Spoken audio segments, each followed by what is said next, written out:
అందరికీ నమస్కారం. ఈరోజు మనసున్న మహారాజు ప్రోగ్రాం స్వీకారం చుట్టాము.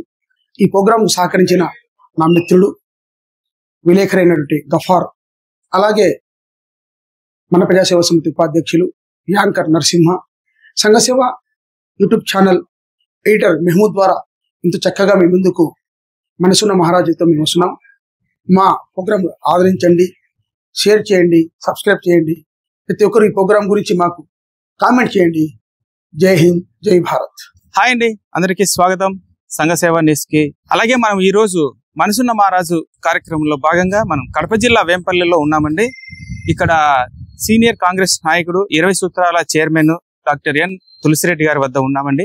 ఆయన 1983లో రాజకీయ రంగ ప్రవేశం చేశారు. 1986లో ఏపీఎస్ ఆర్టీసీ అలాగే శ్రీకృష్ణదేవరాయ రీజియన్ లో చైర్మన్ గా ఉన్నారు. అలాగే 1998 నుంచి ఆయన రాజ్యసభ ఎంపీగా కొనసాగారు. అలాగే కడప జిల్లా పరిషత్ చైర్మన్ గా కూడా ఉన్నారు. పేదవారు అలాగే గ్రామ సభ్యులు అభివృద్ధి కోసము ఈ 20 పాయింట్స్ మన ఇందిరాగాంధీ గారు చేపట్టారండి. అలాగే ఆయన 1వ తేదీ 8వ నెల 1951 సంవత్సరంలో మన కడప జిల్లా వీరపనాయనపల్లి మండలం రెడ్డివారిపల్లెలో ఆయన జన్మించారు. ఆయన రాజకీయాల్లోనే ఉంటూ ఎన్నో సేవా కార్యక్రమాలు చేశారండి. ఏ సేవా కార్యక్రమాలు చేశారు, రాజకీయాల్లో ఎటువంటి అభివృద్ధి జరిగింది ఆయన ఉన్నప్పుడు అని ఆ విషయాలన్నీ ఆయన మాటల్లో తెలుసుకుందాం పదండి. అది వచ్చేసి నేను నా శ్రీమతి, ఇది నా శ్రీమతి వాళ్ళ అక్కగారు, ముగ్గురు, మొత్తం 4 అక్క చెల్లెళ్ళు. నాకు వివాహం అయినప్పుడు మేమిద్దరం.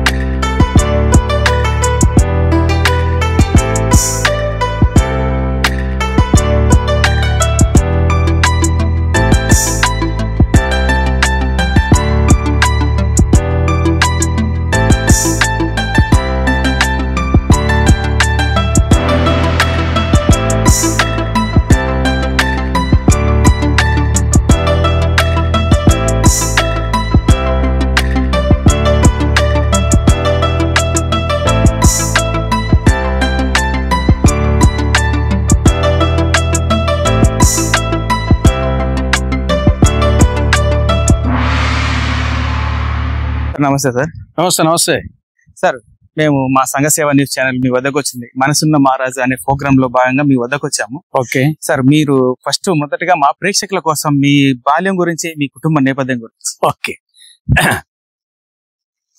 కడప జిల్లా కమలాపురం అసెంబ్లీ నియోజకవర్గం, వీరపనాయనపల్లి మండలం, గడ్డంవారిపల్లి ఈ గ్రామం వచ్చేసి ఇది నా జన్మభూమి. మా తండ్రి పేరు నరెడ్డి నారాయణ రెడ్డి, కీర్తిశేషులు. మా తల్లి పేరు నరెడ్డి భయమ్మ, కీర్తిశేషులు. మేము ముగ్గురం అన్నదమ్ములం, ఒక అక్క. నేను అందరికంటే చిన్నవాడిని. నా ప్రాథమిక విద్య 1 నుండి 5వ క్లాస్ వరకు ఆ ఊర్లో గడ్డమారిపల్లిలో ప్రభుత్వ పాఠశాల జరిగింది. 6 నుండి SSLC అంటే 11వ తరగతి. అప్పుడు మా ఊరికి సమీప గ్రామంలో ఉండే పాయసింపల్ అనే గ్రామంలో శ్రీమతి కందుల మంగమ్మ జిల్లా పరిషత్ హై స్కూల్లో నా యొక్క హై స్కూల్ వరకు. దాని తర్వాత తిరుపతి SV ఆర్ట్స్ కాలేజీలో PUC, దాని తర్వాత SV మెడికల్ కాలేజీలో MBBS. తర్వాత నాకు 2 బిడ్డలు, అమ్మాయిలు, 2కి వివాహమైంది. ప్రస్తుతం వచ్చేసి అమెరికాలో ఉన్నారు. 2 మనవరాళ్ళు, 1 మనవడు. ఇది నా కుటుంబ నేపథ్యం. అంటే ఒక పల్లెటూరి నేపథ్యం, ఒక రైతు నేపథ్యం, బిలో మధ్యతరగతి నేపథ్యం, ఈ వాతావరణం. సార్, మీరు రైతు కుటుంబంలో జన్మించారు. మీరు రాజకీయ ప్రవేశము 1983లో జరిగింది. మీరు రాజకీయ రంగ ప్రవేశం చేయడానికి కారణం? అంటే నేను MBBS అయిపోయిన తర్వాత ఇక్కడ వేంపల్లిలో, ఇది పులివెందుల నియోజకవర్గం, వేంపల్లి, ఇక్కడ ప్రైవేట్ మెడికల్ ప్రాక్టీషనర్గా డాక్టర్గా వేంపల్లి పెట్టాను. అప్పుడే 82 మార్చి 29న అప్పుడు NT రామారావు గారు తెలుగుదేశం పార్టీని స్థాపించారు. ఆ నేపథ్యంలో NT రామారావు గారు అప్పట్లో వచ్చేసి చలనచిత్ర వినేల ఆకాశంలో ఒక ధృవతార గెలుగుతున్నాడు. ఇప్పుడు బొబ్బిలిపులి కానీ, కొండవీటి సింహం కానీ, జస్టిస్ చౌదరి. కాబట్టి బాక్స్ ఆఫీస్ బదులు కొడుతుంది. ఆ పరిస్థితుల్లో డబ్బు కోసం అయితే ఎన్టీఆర్ రాజకీయాలకు రావాల్సిన అవసరం లేదు. డబ్బు కనకవర్షం కురిపిస్తా ఉంది సినిమాలు. పోనీ పేరు ప్రఖ్యాతుల కోసం అంటే ఆయన అప్పటికే ఎంతో శ్రీరాముడిగా, శ్రీకృష్ణుడిగా, వెంకటేశ్వరుడిగా, కాబట్టి ఒక దేవుడిగా అన్ని పార్టీల వాళ్ళు మనసుల్లో ఉన్నారు. కాబట్టి పేరు ప్రఖ్యాతుల కోసం అయితే రాజకీయాలకు అవసరం ఉంది, డబ్బు కోసం అయితే రాజకీయాలు అవసరం ఉంది. కాబట్టి ఎందుకు మరి ఆయన వచ్చినట్టంటే తను ఇంతవానిగా చేసినటువంటి ఈ సమాజానికి నేను ఏమి చేయగలను అనే ఒక కోణంలో ఆలోచించి, రాజకీయ నాయకునిగా అయితే ఎక్కువ చేయగలను ఆలోచించి ఆ కాన్సెప్ట్తో రాజకీయాలకు వచ్చాడు ఆయన. నేను మనస్ఫూర్తిగా నమ్మాను. అందుకోసం ఉడతా భక్తిగా ఆయన చేసే ఆ కృషిలో నేను కూడా ఒక డాక్టర్గా అంతో ఇంతో హెల్ప్ చేసిన అవకాశం ఉంటే చేద్దామని ఆ రామారావు గారి యొక్క స్ఫూర్తితో రాజకీయాలకి, అది కూడా వచ్చేసి ఏదో టికెట్ ఆశించో ఇంకోటే కాదు. అప్పుడు రామారావు గారు, నాదెండ్ల భాస్కరరావు గారు తెలుగుదేశం పార్టీలో దాపటిగా ఉండేవాళ్ళు. ఈ ప్రాంతంలో నాదెండ్ల భాస్కరరావు గారు పర్యటించారు. ఆ సందర్భంగా ఆయన అనంతపురం జిల్లా పర్యటన అయిపోయిన తర్వాత ఇక్కడ బెస్తూరుపాలెం మీదుగా ఈ కడప జిల్లాకు రావడము, అప్పుడు వేంపల్లిలో ఒక మీటింగ్ ఏర్పాటు చేయాల్సిన పరిస్థితి వచ్చింది. అది నా ఆధ్వర్యంలో ఆ మీటింగ్ ఏర్పాటు చేయడం, ఆ విధంగా యాదృచ్ఛికంగా రాజకీయాల్లోకి రావడం జరిగింది. మొదటిగా మీకు వరించిన పదవి అంటే సంస్థాగతమైన పదవులు కొన్ని, అధికారపూర్వకంగా పదవులు కొన్ని. మనం అధికారపూర్వకంగా చూస్తే 87 ఆ ప్రాంతంలో ఆర్టీసీ రీజియనల్ చైర్మన్. దాని తర్వాత 88 నుంచి 94 వరకు 6 సంవత్సరాల పాటు రాజ్యసభ మెంబర్. అప్పటికి నా వయసు 36 సంవత్సరాలే. అంటే ఇప్పటికి 36 సంవత్సరాల కిందటనే 36 సంవత్సరాల వయసులో నేను రాజ్యసభ, అది పెద్దల సభకు వచ్చేసి రాజ్యసభ మెంబర్ అయ్యాను. అది 85 నుండి 94 వరకు. దాని తర్వాత 95 నుంచి 2000 వరకు కడప జిల్లా పరిషత్ చైర్మన్. దాని తర్వాత 2010 నుండి 2014 వరకు 20 సూత్రాల ఆర్థిక కార్యక్రమం చైర్మన్ క్యాబినెట్ ర్యాంకు. ఆ ర్యాంకులో 3.5 సంవత్సరం పాటు 20 పాయింట్ ప్రోగ్రామ్ చైర్మన్ గా. ఇవి అధికారపూర్వకమైనటువంటి పదవులు. ఇంకా సంస్థాగతంగా తెలుగుదేశం పార్టీ, నా ఎంట్రీ తెలుగుదేశం పార్టీ కాబట్టి నేను 86-88 మధ్య ఆనాడు ఎన్టీ రామారావు రాష్ట్ర అధ్యక్షులు, చంద్రబాబు నాయుడు గారు జనరల్ సెక్రటరీ, నేను ముగ్గురు సెక్రటరీలో ఒక సెక్రటరీ. 86 నుంచి 88 వరకు ఆ విధంగా తెలుగుదేశం పార్టీలో. తర్వాత 95లో అంటే చంద్రబాబు నాయుడు గారికి, రామారావు గారికి పార్టీ పరంగా స్ప్లిట్ వచ్చినప్పుడు నేను ఇన్ ప్రిన్సిపల్ రామారావు పక్క ఉన్నాను. అప్పటి నుండి కొంచెం నేను టీడీపీకి దూరం అయ్యాను. దాని తర్వాత 2004 ఎన్నికల ముందు రాజశేఖర రెడ్డి గారు నా ఇంటికి వచ్చేసి సతీ సమేతంగా ఇక్కడ కాంగ్రెస్ లీడర్స్ నా ఇంటికి రావడము, ఆ నేపథ్యంలో అంతకుముందు నా మీద అవిశ్వాస తీర్మానము పెట్టినప్పుడు ఆయన హెల్ప్ చేశాడు కాబట్టి ఆ నేపథ్యంలో ఆయన రిక్వెస్ట్ చేస్తే అప్పుడు కాంగ్రెస్ పార్టీలో చేరి 2003 చివరిలో 2004 ఆ ప్రాంతం రోజు అప్పటి నుండి కాంగ్రెస్ పార్టీలో ఉన్నాను. కాంగ్రెస్ పార్టీలో అటు వైస్ ప్రెసిడెంట్ గా, అటు వర్కింగ్ ప్రెసిడెంట్ గా, ప్రస్తుతము చీఫ్ స్పోక్స్ పర్సన్ గా అవును సార్ ఈ పదవులు ఉన్నాయి. ఈ సంస్థ కొనసాగుతూనే ఉన్నారు 2004 నుంచి ఆ పదవిలో. అవును, జిల్లా పరిషత్ చైర్మన్ చెప్పారు సార్. మీరు ఇందిరాగాంధీ ప్రవేశపెట్టింది కదా 20 పాయింట్స్ ప్రోగ్రామ్, ఆమె పేద ప్రజల కోసం. అవును, దాని గురించి కొద్దిగా మా ప్రెసిడెంట్. ఇప్పుడు 20 సూత్రాల ఇందిరాగాంధీ గారి ఆవిడ ట్రాక్ రికార్డ్ చూస్తే అనేకమైన విప్లవాత్మకమైన, చరిత్రాత్మకమైన పథకాలు ఆవిడ ప్రవేశపెట్టడం జరిగింది. ఈ యొక్క బ్యాంకుల జాతీయకరణ కానీ, రాజభరణాల రద్దు కానీ, గరీబీ హఠావో నినాదం కానీ, తర్వాత హరిత విప్లవం కానీ, అలాగే బంగ్లాదేశ్ యుద్ధము. అదేవిధంగా ఈ యొక్క 20 సూత్రాల ఆర్థిక కార్యక్రమం అనేది ఆవిడ మానస పుత్రిక. 1975 జూలై 1న ఈ యొక్క ప్రారంభించింది. దీని ప్రధాన ఉద్దేశం వచ్చేసి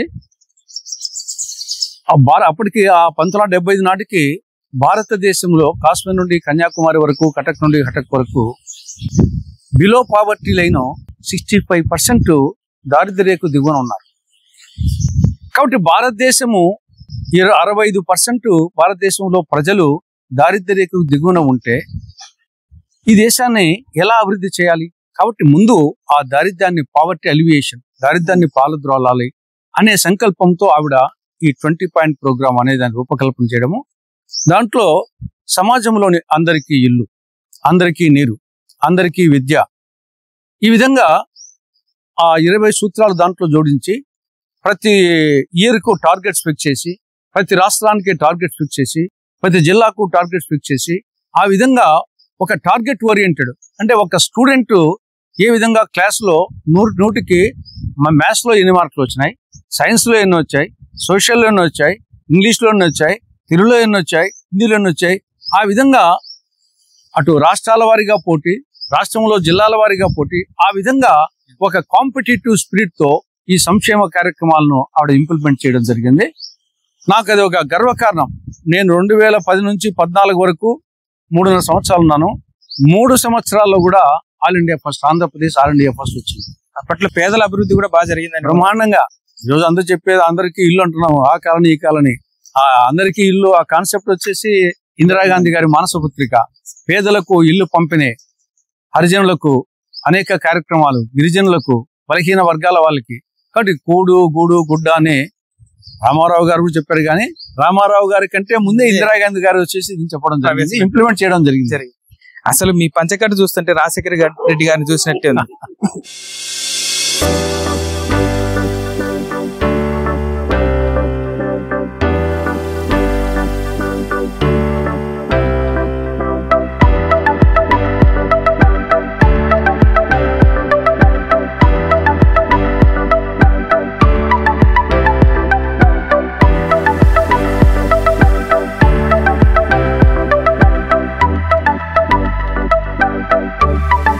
నర్రెడ్డి అలివేలమ్మ ఒరిజినల్గా తమిళియన్, కానీ తెలుగు బాగా తెలుసు.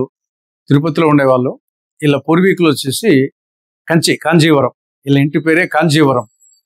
కాబట్టి వీళ్ళు 4 అక్క చెల్లెళ్ళు, అందరికంటే చిన్న ఆవిడ. మాకు 76 మే 2న వచ్చేసి వివాహం అయింది. మాకు 2 కుమార్తెలు, 2కి పెళ్ళిళ్ళు అయిపోయినాయి. ప్రస్తుతం అమెరికాలో న్యూజెర్సీలో ఉన్నారు.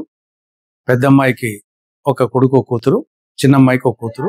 వాళ్ళు అప్పుడప్పుడు వస్తుంటారు, మేము అప్పుడప్పుడు పోతూ ఉంటాం. ఆవిడ ఒక గృహిణిగా వచ్చేసి సంతృప్తిగా జీవితం గడుపుతూ ఉంటుంది. సంతృప్తి అనే 3 పదాల మించిన సంపద లేదు అనేది ఆవిడ కాన్సెప్ట్. ఉన్నంతలో తృప్తిగా ఉండాలా. సార్, అలాగే ఇప్పటి వరకు మీ రాజకీయ ప్రవేశము, మీరు ఏ పదవులు స్వీకరించారు చెప్పారు. మీరు రాజకీయాల్లోనే ఉంటూనే ఎన్నో సేవా కార్యక్రమాలు కూడా చేశారు. అవి ఏ సేవా కార్యక్రమాలు చేశారు? ఒకటి వ్యక్తిగా, రెండవది ఒక సోదరునిగా, ఒక భర్తగా, ఒక డాక్టర్గా, ఒక రాజకీయ నాయకునిగా. ఒక సోదరునిగా నేను డాక్టర్ ఎంబీబీఎస్ చదివాను కాబట్టి, మా అన్న ఆయన 5వ క్లాస్తోనే ఆయన చిన్న సాధించాడు కాబట్టి, ఆయన ఊర్లో ఉంటున్నాడు కాబట్టి, నేను మా తల్లిదండ్రులు సంపాదించిన ఆస్తిలో నాకు వచ్చిన భాగం అంతా మా అన్నకి ఇచ్చేసాను. కాబట్టి ఒక సోదరునిగా నేను మా అన్నకు వచ్చేసి, నేను ఆయన ఎందుకంటే రైతుగా ఉన్నాడు, ఊర్లో ఉన్నాడు, నేను డాక్టర్గా అనే ఉద్దేశంతో ఒక్క పైసా కానీ తల్లిదండ్రులు ఆస్తుంటే ఒక పైసా కూడా తీసుకోకుండా మా అన్నకు మొత్తం రాసి ఇచ్చేసాను. అది ఒక సోదరునిగా నేను చేసింది. రెండవది ఒక భర్తగా, నాది లవ్ మ్యారేజీ కాదు, అరేంజ్డ్ మ్యారేజీ కాదు. కానీ ఒక మాట కోసం నేను మాట ఇచ్చినప్పటికీ మా భార్యను కూడా చూసినలేదు నేను. కానీ ఒక మాట ఇచ్చిన దానికోసము నిలబడి inter state, inter caste, no dowry marriage. ఆవిడ తమిళియన్, తెలుగు తెలుసు, క్యాస్ట్ మొదలయ్యార్, డాక్టర్ కాదు, మెట్రికులేషనే. కాబట్టి inter state, inter caste, no dowry marriage. చాలా బీద కుటుంబము, ఇచ్చిన మాట కోసం. కాబట్టి ఆ విధంగా ఒక భర్తగా, ఒక డాక్టర్గా నేను 1977 నుంచి 1986 వరకు 9 సంవత్సరాల పాటు వేంపల్లిలోనే 2 రూపాయల డాక్టర్గా నన్ను ఇప్పటికీ వచ్చేసి రూపాయల డాక్టర్గానే ఈ ప్రాంతంలో నన్ను పరిగణిస్తారు. కాబట్టి నేను డాక్టర్గా ఉన్నప్పుడు 24 గంటలు అందుబాటులో ఉండేవాని రోజులకు. తర్వాత రాత్రి అయితలకల్లా నేను ఎంతమంది రోగులను చూశాను అనేది ఆలోచించే తప్ప నాకు ఎంత డబ్బు వచ్చింది అని ఆలోచించేవాడిని. నేను ఎంతమందికి ఈరోజు సేవ చేయగలిగాను, నేను ఆ కోణంలో ఆలోచించాను కానీ నాకు ఎంత డబ్బు వచ్చింది అనే కోణంలో ఆలోచించాను. కొన్ని సందర్భాల్లో పేషెంట్ అప్పట్లో 10 రూపాయలతో ఛార్జీ పెట్టుకొని అక్కడి నుండి రావడము, పోవడము, మందులు కొనడము, డాక్టర్ ఫీజు. కొన్ని సందర్భాల్లో డాక్టర్ ఫీ ఇచ్చేదానికి 2 రూపాయలు ఇచ్చేదానికి కూడా ఉండదు. వాళ్ళు ఇస్తాం లేండి సార్ అని చెప్పేసి, ఇంకా కొన్ని సందర్భాల్లో మా దగ్గర ఛార్జీ కూడా పోయేదానికి మందులు కొంచెం ఎక్కువైనప్పుడు ఆ 10 రూపాయలు అయిపోతే ఛార్జీ కూడా సార్ నేను మళ్ళీ నెక్స్ట్ వచ్చినప్పుడు ఇస్తా అని చెప్పి ఛార్జీ కూడా తీసుకుని పోవాలి. ఆ విధంగా డాక్టర్కు రోగికి సంబంధం వచ్చేసి భగవంతునికి భక్తునికి మధ్య ఉన్నటువంటి అవినాభావ సంబంధం. ఒక సెల్లరు, ఒక బయ్యరు, ఒక కొనుగోలుదారు, అమ్మకందారు కాన్సెప్ట్ కాకుండా ఒక భగవంతునికి భక్తునికి మధ్య ఎలాంటి అనుసంధానం ఉంటుందో ఆ విధంగా నా డాక్టర్ జీవితం గడిచింది. ఇప్పటికీ అది ఒక మరపురానటువంటి అనుభూతి. ఇప్పుడు కూడా చాలా మంది రాజకీయాలకు చిన్నాలైనప్పటికీ నన్ను డాక్టర్గా చాలా మంది, సార్ అప్పుడు మీరు వచ్చినప్పుడు నిన్న ఓతన వచ్చారు చలపతిని, సార్ అప్పుడు నాకు ఎదుబడి ఇంటేడా మీరే సార్ మా కొట్టేసిందని చెప్పేసి చూపిస్తున్నాడు. అది ఒక డాక్టర్గా. ఇంకా రాజకీయాలకు వచ్చిన తర్వాత నేను రాజ్యసభ మెంబర్గా ముందే చెప్పాను. నాకు అప్పటికి 36 సంవత్సరాల వయసు. యూజువల్గా పెద్దల సభకు, రాజ్యసభకు పోవాలంటే కొంత ఎక్కువ వయసు. కానీ రామారావు గారు ఆయన ఒక విశిష్టమైన వ్యక్తి. నన్ను గుర్తించి 36 సంవత్సరాల వయసులోనే నన్ను రాజ్యసభ పంపించినారు. నేను రాజ్యసభలో ఒక స్టూడెంట్ మాదిరి ప్రతిరోజు క్లాస్కి ఏ విధంగా ఒక స్టూడెంట్ హాజరవుతాడో ఆ విధంగా హాజరయ్యేవాడిని. ముఖ్యంగా రాయలసీమ సమస్యలు, రాయలసీమ కరువు సమస్యల గురించి, రాయలసీమ సాగునీటి ప్రాజెక్టుల గురించి ఎక్కువగా అవకాశం దొరికినప్పుడల్లా రాజ్యసభలో ప్రస్తావించేవాడిని. అది రాజ్యసభ మెంబర్గా. నెక్స్ట్ జెడ్పీ చైర్మన్ అయ్యాను. జెడ్పీ చైర్మన్ అయ్యాక నేను జెడ్పీటీసీ మెంబర్గా రాజంపేట నుండి యునానిమస్గా ఎన్నికయ్యాను. కేవలం 200 రూపాయలు డిపాజిట్. తర్వాత జెడ్పీ చైర్మన్గా యునానిమస్గా అయ్యాను. కాబట్టి నేను కేవలం 200 రూపాయలతో కడప జిల్లా పరిషత్ చైర్మన్ అయ్యాను. కడప జిల్లా అటువంటిది ఆర్థిక బలము, అంగబలము, రౌడీజము ఉండే ఈ జిల్లాలో అప్పటికి వచ్చేసి అందరికీ తెలుసు ఈ జిల్లాలో ఎంత ఒక జెడ్పీటీసీ కానీ ఒక జెడ్పీ చైర్మన్ కానీ కోర్టు ఖర్చు పెడితే కానీ కాదు. అలాంటిది కేవలం 200 రూపాయలతో జెడ్పీటీసీ అయ్యాను. యునానిమస్గా జెడ్పీ చైర్మన్ అయ్యాను. కాబట్టి నేను కూడా ఆదర్శంగా లాగుంటే ఇంకా ఎవరు ఆదర్శంగా నిలబడతారు? 200 రూపాయలతో గెలిచిన నేను ఆదర్శ జీవితాన్ని గడపకుంటే, రాజకీయం ఉంటే ఇంకా సమాజంలో వేరే వాళ్ళ గురించి ప్రశ్నించే అర్హత నాకేముంటుందని నేను జెడ్పీ చైర్మన్గా ప్రమాణ స్వీకారం చేసిన రోజే నేను దాని ఒక ప్రామాణికంగా ఈ యొక్క ఇంత రౌడీజం ఉండే జిల్లాలో, కోర్టు ఖర్చు పెట్టే జిల్లాలో నేను 200 రూపాయలు జెడ్పీ చైర్మన్ అయ్యాను. కాబట్టి నాకు నిరంతరం అది మార్గదర్శకత్వం ఉండాలా, నేను అటువంటి దానికి పాల్పడకూడదు అనేది ఆదర్శంగా తీసుకొని నేను 5 ఏళ్ల పాటు జెడ్పీ చైర్మన్గా చేశాను. త్రిసూత్ర కార్యక్రమం అంటే 1 త్రాగునీరు, 2 రహదారులు, 3 విద్య, హై స్కూల్స్. ఇవన్నీ నేను ప్రతి సంవత్సరము జిల్లాలో ఉండే ప్రతి హై స్కూల్ను తనిఖీ చేశాను. దాదాపు 300 చిల్లర ఉంటే ఎవ్రీ ఇయర్ 5 years ప్రతి చేసి అక్కడ ఏమేమి సమస్యలు ఉన్నాయి అని నోట్ చేసుకొని ఒక రూట్లో పోతే త్రిసూత్ర కార్యక్రమం, ఆ రోడ్లు ఎక్కడ గుంతలు ఉన్నాయి అని అప్పటికే పోయేటప్పుడే రాసుకోవడం. రోడ్లో పోయేటప్పుడే క్యాంపులర్కి ఉంటాడు, రాసుకొని చెప్పడం ఏ కిలోమీటర్ దగ్గర ఏ రూట్లో ఎంత అని. తర్వాత వచ్చేసి డ్రింకింగ్ వాటర్, ఒక ఊరికి పోయినప్పుడు ఆ ఊర్లో బోర్వెల్స్ ఎన్ని ఉన్నాయి, పాపులేషన్ ఎంత ఉంది, తర్వాత స్కీమ్స్ ఏమన్నా ఉన్నాయా అని ఆ విధంగా సమస్యలు ఉన్నాయని చెప్పేసి ఆ విధంగా త్రిసూత్ర కార్యక్రమంతో చేశాను. కడప జిల్లాలో, ఉమ్మడి కడప జిల్లాలో ప్రతి గ్రామంలో నేను జిల్లా పరిషత్ చైర్మన్గా చేసిన ఏదో కార్యక్రమం ఉంటుంది. ప్రతి గ్రామంలో ఒక బోర్వెల్ అన్నా ఉంటుంది, ఒక స్కీమ్ అన్నా ఉంటుంది, ఒక రోడ్డు పోయిన ఉంటుంది, లేదా వచ్చేసి ఆ ఊర్లో స్కూల్ ఉంటే స్కూల్కు కాంపౌండ్ వాల్, లేకుంటే రికార్డ్ అసిస్టెంట్, జూనియర్ అసిస్టెంట్, ఆ టీచర్లకు ట్రాన్స్ఫర్స్, ఏదో కార్యక్రమం వచ్చేసి ఎవరీ విలేజ్కి చేశాను. వచ్చేసి జెడ్పీ చైర్మన్ గా 5 ఏళ్ళలో. ఈ త్రిసూక్త కార్యక్రమే కాకుండా ఇంకా వేరే ఏమైనా చేశారా? అంటే నాకు జనరల్ గా నా దగ్గరికి వచ్చిన వాళ్ళకు నేను ఒక మానవత, ఎవరు వచ్చినా నా దగ్గరికి వచ్చినప్పుడు మానవతా కోణంతో ఆలోచించాలా. మనము ఈ జీవితం శాశ్వతం కాదు, రేపు ఇప్పుడు మన చేతిలో ఉండేదే ఈ తప్పని చేసేది ఇంకో గంట మన చేతిలో ఉండదు, రేపు మన చేతిలో లేదు. కాబట్టి ఏమి చేసినా మనం ఉన్నప్పుడు మానవుడు వచ్చేసి ఈ యొక్క సకల చరాచర ప్రపంచంలో అనంతకోటి జీవరాశిలో మానవ జన్మ ఉత్కృష్టమైంది. అటువంటి ఉత్కృష్టమైన జన్మ మనం భగవంతుడు ఇచ్చాడు. ఆ జన్మ ఎన్నాల్లో ఉండదు, మహా జీవిస్తే 100 సంవత్సరాలు, అది కొందరే. దాంట్లో మళ్ళా బాల్యము, కౌమారము, యవ్వనము, వార్ధక్యం. బాల్యం తెలియకుండా గడిచిపోయింది, వార్ధక్యం వచ్చేసి ఏం చేయలేని అసహాయ స్థితిలో ఉంటాం. కాబట్టి మిగిలిందల్లా ఆ యవ్వనము, మధ్యప్రాయము. ఈ యొక్క ప్రాయాన్ని ఈ యొక్క అనంత కాలచక్ర ప్రవాహములో కృతయుగం, త్రేతాయుగం, ద్వాపరయుగం, కలియుగం, ఈ అనంత కాలచక్ర భ్రమణములో ఎంత స్వల్పం మన జీవితం. కాబట్టి ఆ స్వల్ప జీవితాన్ని ప్రతి నిమిషాన్ని సద్వినియోగం చేసుకోవాలా, పరుల కోసం ఉపయోగించాలా. పరుల కోసం వచ్చేసి సూర్యభగవానుడు వెలుతురిస్తున్నాడు, చంద్రభగవానుడు వెన్నెలిస్తున్నాడు, మేఘుడు వర్షం కురిపిస్తున్నాడు. కాబట్టి మనము నిరంతరం వచ్చేసి మనము పరుల కోసం ఈ క్షణం ఏమి చేయగలము అనేది, అది జడ్పీ చైర్మన్ కావచ్చు, ఒక డాక్టర్ కావచ్చు, ఒక రాజకీయ నాయకుడు కావచ్చు, ఒక సామాన్య మానవుడు కావచ్చు. ఒక సామాన్య మానవుడిగా ఒక ముసలావును ఈ పక్క నుండి ఆ పక్కకు రోడ్డు దాటించడము అది సేవే. కాబట్టి ఆ కోణంలో నేను నిరంతరం ఆలోచిస్తాను. సార్, మీరు డాక్టర్ గా ఎన్ని సంవత్సరాలు గుర్తింది? డాక్టర్ గా 1977 నుంచి 1986 వరకు, అంటే టీడీపీలో 83లో ప్రవేశించినప్పటికీ ఒక 3 సంవత్సరాలు ఇక్కడ నుంటే పార్టీ కార్యక్రమాలు, రాజకీయాలు చేస్తూ వచ్చాను. మళ్ళీ 86 నుండి స్టేట్ సెక్రటరీ అయ్యాను. కాబట్టి మళ్ళీ గండిపేటకు ఫుల్ టైం ఇవ్వాల్సి వచ్చింది. కాబట్టి 9 సంవత్సరాల పాటు డాక్టర్ గా రోరింగ్ ప్రాక్టీస్, 24 అవర్స్ అవైలబిలిటీ ఉండేవాని. అప్పట్లో కలరా వ్యాధి చాలా విజృంభించేది. ఇప్పుడు కలరా వ్యాధి అంటే ఇప్పుడు మనకు వచ్చింది కదా రీసెంట్ గా కరోనా ఎంత డేంజర్, అప్పుడు కలరా కూడా అంత డేంజర్. ఇంత అప్పటికి చాలా డేంజర్. కలరాతో ఊర్లే పారిపోయి వాళ్ళు ఊర్లలో ఉండకుండా. అప్పుడు నేను ప్రాక్టీస్ పెట్టిన రోజుల్లో కలరా ఎక్కువగా ఉండేది. సార్, చివరిగా మీరు ఏదైనా సందేశం ఇవ్వదు?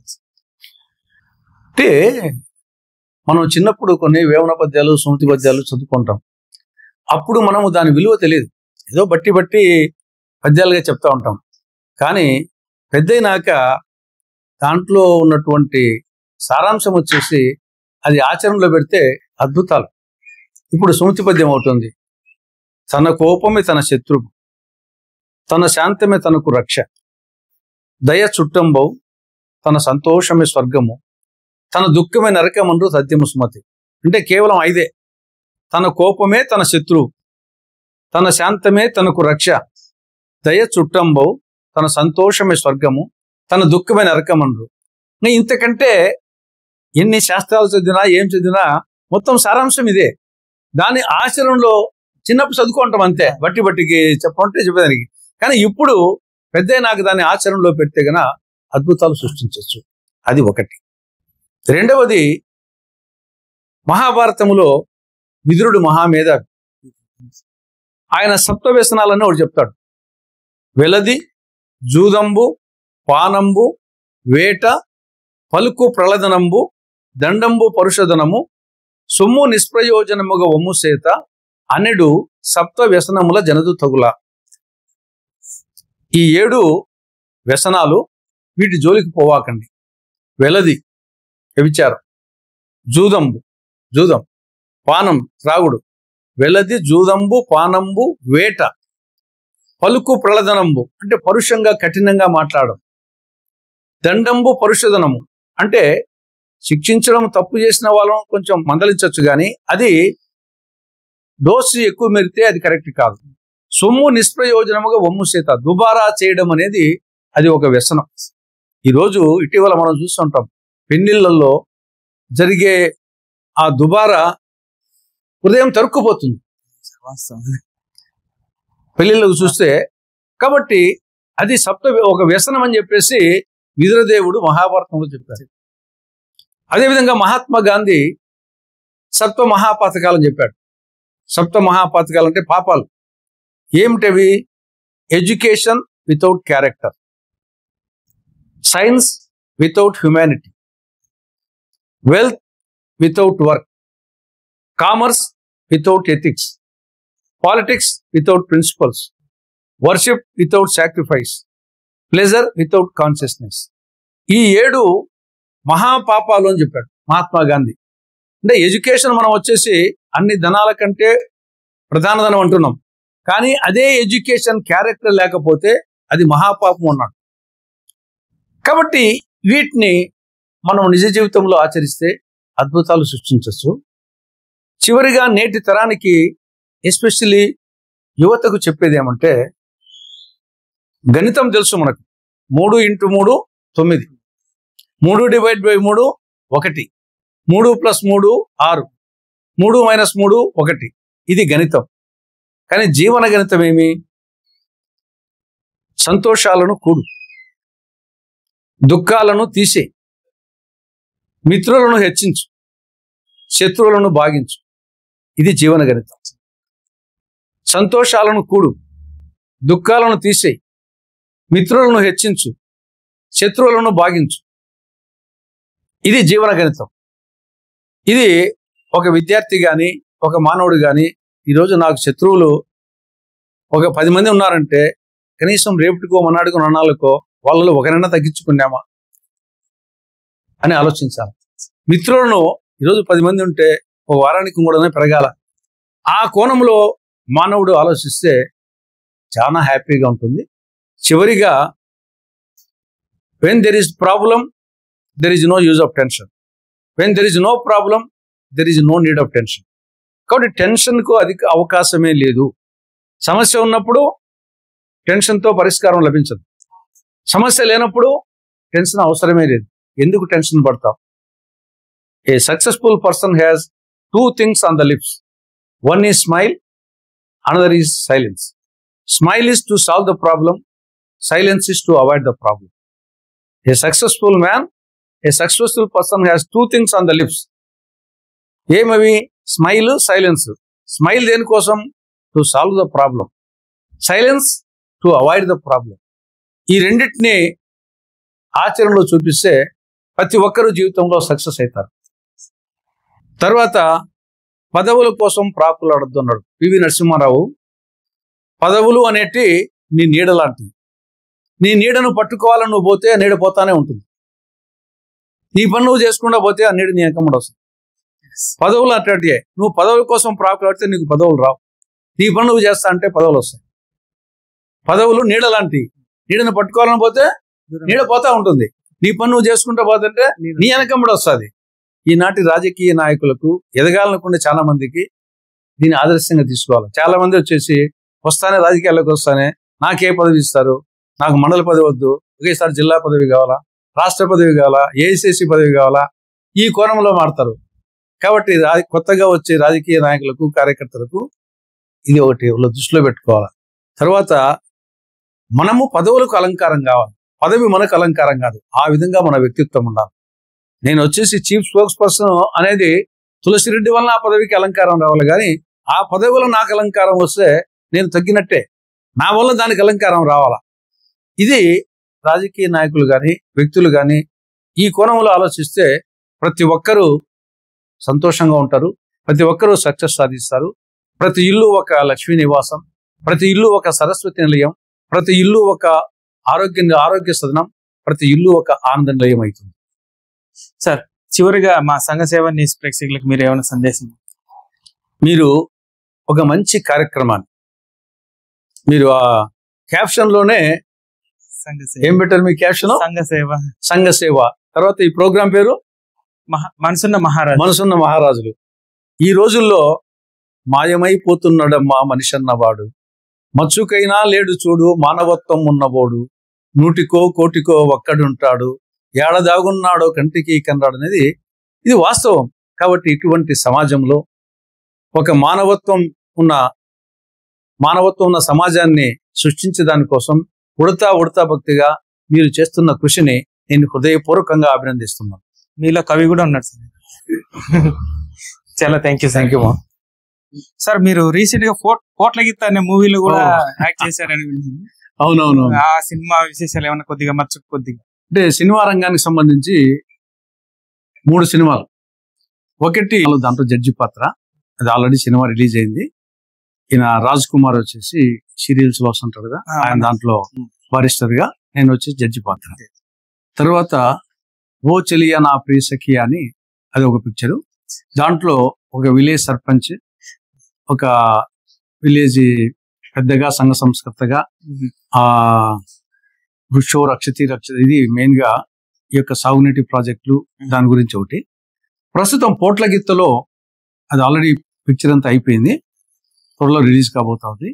ఇక్కడ ప్రధానంగా ఎర్రచందనము ఒక విధంగా పుష్ప సినిమా టైప్ అనుకోవచ్చు. పుష్ప ఆల్మోస్ట్ దానికంటే ముందే మొదలు పెట్టా కానీ రిలీజ్ కాలేదు. దీంట్లో ఈ యొక్క ఎర్రచందనము చెట్టు నరకడము, తర్వాత వచ్చేసి విలనోళ్ళు చెట్టు నరకడము, దాన్ని నేను ఆ ప్రాంతంలో ప్రజల్లో అవేర్నెస్ క్రియేట్ చేస్తాను. చెట్ల యొక్క అవసరాలు ఏమిటి అని నేను అవేర్నెస్ క్రియేట్ చేస్తా ఉంటే ఆ స్మగ్లింగ్ చేసే వాళ్ళు నా మీద కక్ష కట్టడము, ఆ నేపథ్యంలో వచ్చేసి నా మీద అటాక్ చేయడము, నా కొడుకు వచ్చేసి హీరోగా రావడము, వాళ్ళ మీద హీరో తండ్రి పాత్ర, ఒక హెడ్ మాస్టర్ పాత్ర, హెడ్ మాస్టర్ వచ్చేసి అవేర్నెస్ క్రియేట్ చేయడం. ఇది పోట్ల గీత త్వరలో రిలీజ్ వస్తుంది. చాలా సంతోషం సార్. మూవీస్ భవిష్యత్తులో ఇంకా కొన్ని మూవీస్ చేయాలని కోరుకుంటున్నాను. Thank you. విన్నారు కదండి, మన మనసున్న మహారాజు కార్యక్రమంలో సీనియర్ కాంగ్రెస్ నాయకులు డాక్టర్ ఎన్ తులసిరెడ్డి గారు ఆయన అమూల్యమైన విశేషాలు మనకు చెప్పారు. ఆయన రాజకీయ రంగ ప్రవేశము, ఆయన ఎటువంటి పదవులు అలంకరించారు, అలాగే ఆయన చేసినటువంటి సేవా కార్యక్రమాలు, భవిష్యత్ ప్రణాళిక గురించి చాలా చక్కగా చెప్పారు. మరొక మనసున్న మహారాజు కార్యక్రమంలో మళ్ళీ కలుసుకుందాం. అంతవరకు సెలవు, నమస్కారం. చూస్తూనే ఉండండి సంఘ సేవ న్యూస్.